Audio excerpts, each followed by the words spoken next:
नमस्कार. आजच्या शिवचरित्र कथेला सुरुवात करूयात. गोमांतकात ज्ञानेश्वराच्या काळापर्यंत कदंब घराण्याचे राज्य होते. अनेक देवदेवतांची सुंदर सुंदर मंदिरे ठिकठिकाणी होती. गर्द झाडी, त्यातून खळाळणाऱ्या नद्या, लगतच्या सह्याद्रीवरून कोसळणारे धबधबे आणि अशा या नंदनवनाहूनही सुंदर असलेल्या गोमांतकावर राज्य करणारे कदंब राजे हे सुसंस्कृत, कलाप्रिय आणि तेवढेच शूर होते.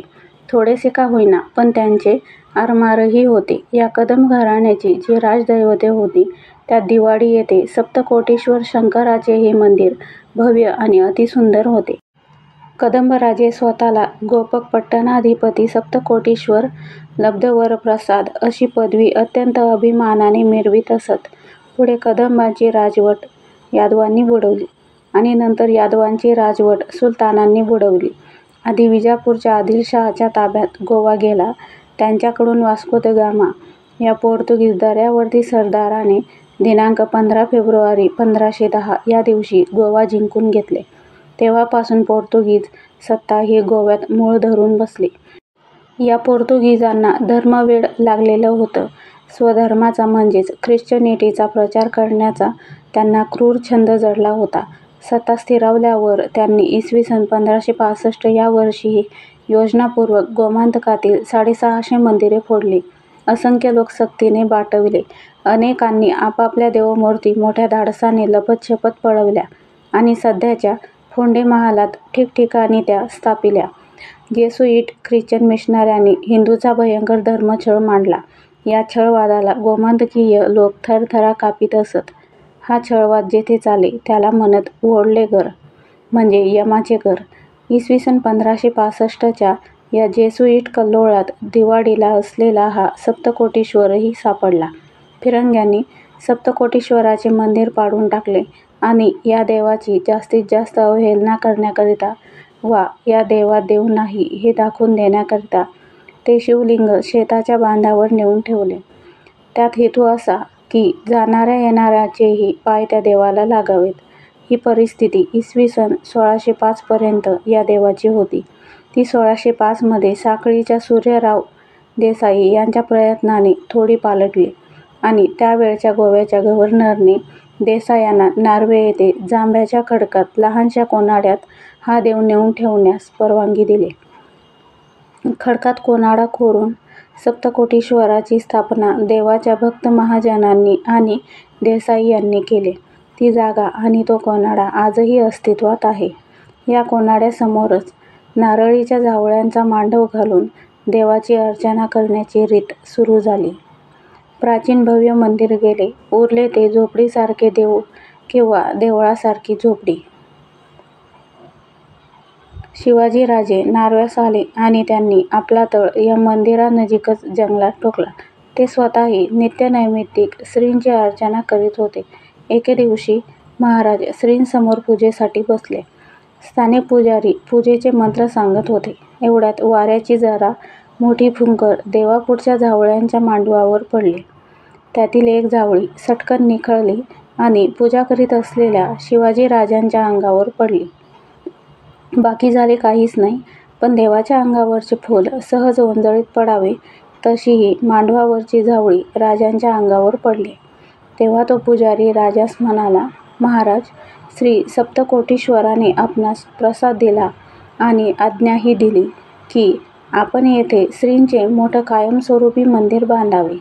महाराजांच्या मनात सप्तकोटीश्वराचे मंदिर बांधण्याचे विचार घोळतही असतील. इतकंच काय, पण अवघे गोमांतक भूमी स्वतंत्र करून सुंदर करावी हाही विचार त्यांच्या मनात होताच की. पण महाराजांनी पुजाऱ्याच्या अन्वयार्थ आनंदाने मनावर घेतला आणि खरोखरच नजीकच जमीन साफ करून मंदिर बांधावयास राजांनी प्रारंभही केला. क्षण उलटत होते, दिवस पालटत होते. राजांचे सैनिक रात्री अपरात्री चोरट्या पावलांनी आणि झाकल्या रूपांनी गोव्याच्या फिरंगी अंमलात प्रवेश करीत होते. राजांनी मांडलेलं हे रणांगण खरोखर अत्यंत कल्पक आणि बिनतोड होतं. ते थोडक्यात असं: नार्व्याच्या उत्तरेकडून म्हणजेच सिंधुदुर्ग, कुडाळ या दिशेने मराठी सैन्य पुढं सरकावे. ऐन समुद्रातून दर्या सारंग, मायनाक, व्यंटाजी भाटकर आधी आरमारी मराठ्यांनी संकेताच्या दिवशी समुद्रमार्गाने आग्वादाच्या किल्ल्यावर आणि जुन्या गोव्यावर आरमारी हल्ला चढवावा. सप्तकोटीश्वराच्या पश्चिमेस असलेल्या सह्याद्रीच्या माथ्यावरील भीमगड किल्ल्यावरूनही मराठी सैन्य असेच गोमंतकात उतरावे आणि प्रत्यक्षात स्वतःपाशी असलेल्या सैन्यानिशी महाराजांनी गोमंतकावर झेप घ्यावी, हे एकाच वेळी अचानक व्हावे, असा हा व्यूह महाराजांच्या मनात तरळत होता. पावले पडत होती, पण घात झाला. आत घुसलेल्या मराठी सैनिकांचा पोर्तुगीज गव्हर्नराने अचूक वेध घेतला आणि एके दिवशी त्याने हे सारे सैनिक, निदान सापडले तेवढे सैनिक कैद केले. आपला डाव फिरंग्याने अचूक ओळखून उघडा पाडल्याच्या खबरा महाराजास नार्वे येथे समजल्या. त्यांना अतिशय राग आला आणि आपल्या लोकांच्या निशी आणि व्यूहात ठरविलेल्या भोवतालच्या मराठी सैन्यानिशी गोव्यावर हल्ला करण्याचा विचार त्यांच्या मनात आला. पण गव्हर्नरने आपल्या सर्व ठाण्यांची आणि किल्ल्यांची युद्धाच्या दृष्टीने जय्यत तयारी केली होती. किंबहुना ती करूनच नंतर त्यांनी घुसखोर मराठ्यांना पकडण्यासाठी जाळे टाकले होते. महाराजांनाही हल्ला करता आलाच असता, परंतु एकदम छापा घालून गोवा जिंकण्याची करामत त्यात साधता आली नसती. चिवट फिरंग्याशी दीर्घकाळ युद्ध चालू ठेवावे लागले असते. महाराजांनी खेदाने पण विचारपूर्वक निर्णय घेतला की फिरंग्यांशी बिघाड करू नये, थांबावे. तसा प्रत्यक्ष युद्धास आधी प्रारंभ झालेला नव्हताच. महाराज थांबले. फिरंग्यांनीही महाराजांवर आपणहून हल्ला न चढविता फक्त संरक्षणात्मक भूमिका घेतली. त्यामुळे युद्धप्रसंग घडलाच नाही. महाराजांनी फिरंग्यांशी मैत्रीचा तह केला. गोमंतकाच्या पूर्ण मुक्तीचा मुहूर्त दुर्दैवाने पुढे गेला. महाराज नार्व्याहून परतले. मंदिर मात्र बांधून पूर्ण झाले. मंदिरावरती महाराजांच्या नावाचा शिलालेख कोरला गेला. होय, गोमंतकाच्या मुक्तीचा क्षण साधला गेला नाही, पण महाराजांच्या मनाचे संपूर्ण देशाच्या संपूर्ण स्वातंत्र्याचे भव्य स्वप्न होते. सुमारे 4 वर्ष मालवण किनाऱ्याजवळच्या कुर्टे बेटावर सिंधुदुर्ग या पाणकोटाचे बांधकाम चालू होते. महाराजांच्या इमारत खात्यावरील अधिकाऱ्यांनी सिंधुदुर्ग तालेवारीने बांधून पूर्ण केला. किल्ल्यात आवश्यक त्या सर्व इमारती बांधून काढण्यात आल्या. सदर धान्याची आणि बारूद गोळ्याची कोठारं, सैनिकांच्या करिता राहण्याच्या अलंगा, श्रीभवानी आणि अन्य देवतांची मंदिरे, सरकारवाडा इत्यादी बांधकामे पूर्ण झाली. समुद्रात जणू नवीन शिवलंकानगरी थाटली गेली. किल्ल्याची वास्तुशांत महाराजांनी साजरी केली. त्यावेळी त्यांनी किल्ल्यास नाव दिले सिंधुदुर्ग. या वास्तुशांतीस म्हातारे जानभट अभ्यंकर उपस्थित नव्हते, पण त्यांचे भाचे दादभट्ट बिनपिलभट उपाध्ये हे मात्र होते. पौरोहित्य त्यांनीच केले. समारंभ छान झाला. सर्व कर्त्या-सवरत्या कामगारांची महाराजांनी कौतुके केली. सुरतेहून आणलेली संपत्ती अशी सार्थकी लावली. ते समयी महाराज दादभट्ट उपाध्ये यास म्हणाले की, तुम्ही आता येथून पुढे कायमचेच किल्ल्यात राहाल काय? देवदेवस्थानाची आणि किल्ल्यातील नित्यनैमित्तिक धार्मिक सण समारंभांची सर्व व्यवस्था तुम्हीच पाहाल काय?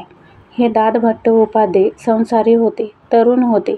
किल्ल्यात पूजे-अर्चेसाठी आणि अन्य धार्मिक उपचारासाठी कायमचे राहायचे तर गोष्ट आनंदाचीच होती, पण कायमची बांधिलकी वाट्यास येणार होती. किल्ल्यातल्या लष्करी अधिकाऱ्यासारखीच ही धार्मिक जबाबदारी महाराज दादाभट्टास सुचवीत होते. किती तासांनी किंवा दिवसांनी दादभट्टांनी महाराजांना आपली इच्छा होकारार्थीच कळवली. पण असे वाटते की त्याच दिवशी त्यांनी महाराजांची इच्छा आणि गडाची सेवा स्वीकारली.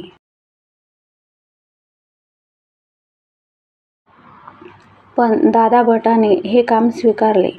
त्यांच्यावर सिंधुदुर्गासाठी युद्ध करण्याची संरक्षणात्मक जबाबदारी कधीच पडणार नव्हती. पण किल्ल्यातील सैनिकांचे मनोबल आणि धार्मिक बाबतीतील पावित्र्य पूर्ण उत्साहाने टिकवण्याची जबाबदारी निश्चित अंगी पडणार होती. सिंधुदुर्गावर किल्लेदार, महालदार, सर्व लष्करी कारखानदार, पहारेकरी, गस्तवाले, आरमारी आणि पूजा-अर्चा करणारे गुरुजी आपापल्या कामात रंगून गेले. 18 टोपीकर फिरंग्यांच्या, श्यामल सिद्ध्यांच्या आणि इदलशाही गनिमाच्या उरावरी सिंधुदुर्गाचे जबरदस्त बलवान आरमारी ठाणे महाराजांनी उभे केले. हा सिंधुदुर्ग किल्ला अगदी अखेरपर्यंत कधीही शत्रूच्या कब्जात गेला नाही. अगदी इंग्रजी राज्य आल्यावरही सिंधुदुर्गावरती मालकी राहिली ती कोल्हापूरच्या छत्रपती महाराजांकडेच. मराठी मनाला अभिमान वाटावा आणि त्याची छाती शिडासारखी फुगावी असाच हा सिंधुदुर्ग आहे. इसवी सन 1680 नंतर रायगडावर राज्याभिषिक्त झाले संभाजी महाराज छत्रपती. सतत 9 वर्ष मोगलांशी झुंज देत देत त्यांनी स्वराज्य ताठ मानेने युद्धमान ठेवले. सिंधुदुर्गही तसाच बुलंद होता. पुढे दुर्दैवाने शंभू छत्रपती महाराज आलमगीर हाती गवसले गेले आणि त्याने छत्रपतींना ठारही केले. धाकटे राजारामराजे छत्रपती होऊन राज्य राखू लागले आणि याच काळात या सिंधुदुर्गावर सागरी मार्गाने औरंगजेबाने स्वारी पाठविली. म्हणजे आता सिंधुदुर्ग काबीज करण्यासाठी मोगली आरमार येणार होते. ते उत्तरेकडून येऊ लागले. सिंधुदुर्गाला खबरा आल्या. किल्ल्यास तांबऱ्यांचा परीघ पडणार हे निश्चित झाले. ते समयी किल्ल्यातील किल्लेदार मोहिते यांनी युद्धाची बैजवार तयारी केली.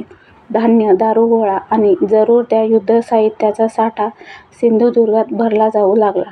मोगली हल्ला केव्हाही येवो, आम्ही आगरी, कोळी, भंडारी अन 18 गडकोकणी माणसं महाराजांची माणसं आहोत अशा अभिमानाने अवघा सिंधुदुर्ग मोगली सुसरीमगरीची वाटच पाहू लागला. त्यावेळी किल्लेदार मोहिते यांच्या मनी एक कोवळा विचार आला की एकदा गडास मोगलाई वेढा पडला म्हणजे तो किती दिवस चालेल हे काय सांगता येतंय. कदाचित वर्षामागून वर्षसुद्धा. म्हणून किल्लेदाराने दातभट्ट गुरुजीस पुसलं की गुरुजी मोगल येतात, झुंज लागणार, गनिमाचा आरमारी गराडा पडणार. आम्ही तर शिपाईच हो, आम्ही झुंजूच, पण तुमचे कैसे होईल. एकदा गराडा पडला की मग बाहेर जाणे कठीण. तरी तुम्हास आम्ही आताच सुखरूप मालवणास किंवा कडवाडास सुद्धा बायका मुलांनिशी पोहोचते करतो. काळजी करू नका. तरी विचार सांगावा. यावर दातभट्टाने किल्ल्यातील काम आम्हावर सोपविले तेच कोणत्याही परिस्थितीत करीत राहण्याचा आपला विचार किल्लेदारास सांगितला. मोगली आरमार आले. बारूदगोळा लोहाराच्या ठिणग्यासारखा चौफेर उडू लागला.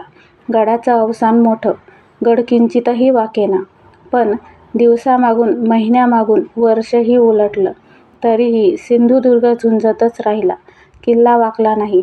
किल्ल्यातील अन्नधान्यही कमी होऊ लागले तरीही किल्ला वाकला नाही. पुढे तर किल्ल्यात पटकीची साथ उद्भवली तरीही किल्ला वाकला नाही.